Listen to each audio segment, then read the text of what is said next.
What is going on, guys? Welcome back to the channel. Critical Overlord here. We're going to be talking about I Know What You Did Last Summer in this video here today. So we got a new trailer for the film. But before we get into that, a lot of you Scooby-Dooed your way through Gabriette's story or role in the film. Because you know Gabriette is going to be playing Tyler.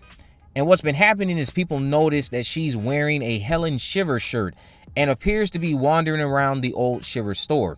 Now, the biggest piece of evidence that suggests you are on the right track is this comment between Sarah and Gabriette from a few months ago. Sarah flat out acknowledges the amazing shirt Gabriette is wearing, and we know that Sarah, of course, is Helen Shivers. Many of you pointed out that she's wearing a Helen Shivers shirt, so she must be wearing a Helen Shivers shirt going off of this comment. And like I've been teasing, Tyler is in town on an assignment. Continue to guess what you think that assignment is down in my comment section. And without going into too much detail, of course, that is the Shivers store that Tyler is in. We know Jennifer wanted to find a way to get Sarah back, and we know about the grave reference. The trailer that just dropped has a lot of references to Helen. She's best friends with Sarah, so of course Helen is going to be getting a lot of references in this movie. But there was a trailer launch event over the weekend. The newbies were front and center, as expected, because this is their story. A press release came out Sunday to confirm that the trailer would drop today, but a few of you did notice that over on Instagram last week, these character reels that they were posting had captions with each one having a capital letter spelling Tuesday, which is what sparked the Tuesday trailer drop rumor or speculation. So good job, everyone who caught that. Now, this trailer, if nothing else, I think we all should agree this trailer looked gorgeous. The color palette looks phenomenal. The trailer started with the friends arriving, or I should say gathering, at Danica's engagement party with her new fiancé Wyatt. We're briefly shown Tyreek Withers' Teddy, who doesn't look too pleased because we know Danica used to be his girl. So everyone's enjoying themselves. Danica opens a card and it says, "I know what you did last summer." Then we cut to July 2024 to be shown what happened that summer. Now, from what is briefly shown, it looks like Teddy was goofing around and it forced someone in a truck to swerve and crash through the railing. That someone, of course, is, like I've been saying, SC, who I'm telling you is the new BW. Teddy is freaking out, as are the rest of his friends. Danica meets with her friends in the kitchen to discuss the note, and Ava wonders if anyone saw them that summer. Then we are shown Wyatt dying like we saw in the original trailer. Ava deciding they need to go to Ray and Julie for help because they're not having any luck with the police. Surprise, surprise, horror cliche.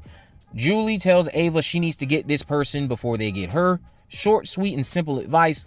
All this excitement builds to one final shot of Julie asking someone, "What are you waiting for?" And in the midst of that, there were glimpses of an encounter between Ava and Julie, where look, they're hiding from someone. Another shot of Danica hiding from the fisherman. The fisherman looks badass throughout the entire trailer, mind you. But this was a good trailer. Could it have shown too much? Depends on who's dissecting it all, because you know a lot of people are going to piece the trailer together bit by bit and then try to come around and say, "Oh, well, it spoiled the movie." No one told you to dissect the trailer like that. I don't think the trailer showed a lot of things. I did see something debunked at the start of this trailer. I would say there was a very big thing, it looks like, debunked at the start of the trailer involving Stevie, where we see the fisherman jumping out at her. So I feel like that's now been debunked. But as far as this trailer goes, job well done. I'm excited. It's nice that they showed us the glimpse of the accident. Granted, I know some of you would argue they should have just saved it for the official drop in theaters. But yeah, that was a nice trailer. That was a really nice, well put together trailer. I cannot wait to see I Know What You Did Last Summer. Are you guys looking forward to I Know What You Did Last Summer? Let me know all of that down in the comment section below. What were your favorite moments from this trailer? Did you enjoy the new interaction between Ava and Julie? Did you want to see more interactions between Julie and Ray? Which maybe you are going to see more of that and they're just hiding it from these trailers. There are things about this film that people are just not ready for. There's a lot of surprises that are not in these trailers. They're not in the marketing at all. And when you sit down and watch the film, a lot of people will just be, as you put it, gagged. I do like how the fisherman was shown off a lot more this time in the trailer. Comes off to be a bit more brutal, too, compared to Ben Willis. Not that Ben was a slacker or anything, I'm just saying. But he also came off as a credible threat in the trailer, which is great. Danica looks like she's going to have a memorable chase. No signs of Gabriette, but at this point, I think that's on purpose. Same with how we didn't have any signs of Nicholas Chavez or Lola Tongue in this trailer. But trust me when I say they had roles. I don't know if they're going to be appearing in the film, so I'm not going to even bother going over said roles. Like I've been saying, Ray and Julie also have pivotal roles in this story, but this trailer definitely goes out of its way to propel the newbies, as it should. So if you're going into this thinking or expecting the Julie and Ray Palooza, you're just setting yourself up for disappointment. But don't worry, again, from what I am hearing and what I've been told, on paper, their inclusion is quite necessary and significant to the narrative they chose to tell. And it's funny I see all of these comparisons to Dewey between him and Ray, because just like how I think Scream 5 is Dewey's best work, I Know What You Did Last Summer 2025, I can see many people thinking is Ray's best work.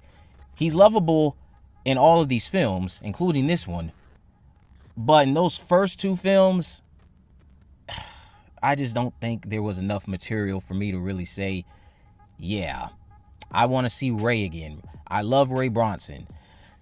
Ray Bronson doesn't hold a candle to someone like Dewey Riley, of course. And in those first two movies, especially the second one, there just wasn't much there for me to latch onto. Here in this material, I'm fully invested in Ray Bronson. You just have to execute everything well on screen with him, Julie, and hopefully this turns out to be this generation's obsession, just like how the original I Know What You Did Last Summer was the last generation's obsession. Still, this is a franchise that's inferior to Scream in every way. It's still just a Scream copycat. But you guys let me know, did you enjoy this trailer? Why or why not? Are you looking forward to the film? Are you in agreement with me when it comes to the visual aesthetic of it all? The film just looks absolutely gorgeous. It's a phenomenal looking film, or visually pleasing looking film to me. I cannot wait to see it in all its glory on the big screen. What did you guys think about this trailer? Let me know everything down below. If you haven't already, of course, make sure you subscribe, turn on post notifications so you can never miss a video. In the description, I'll have links to all of my social media accounts. I am on Facebook, Twitter, and Instagram. You can message me there, of course. Let me know if there are any movies, news, or reviews you'd like me to cover in the future. And with all that in mind, guys, I will see you in the next video.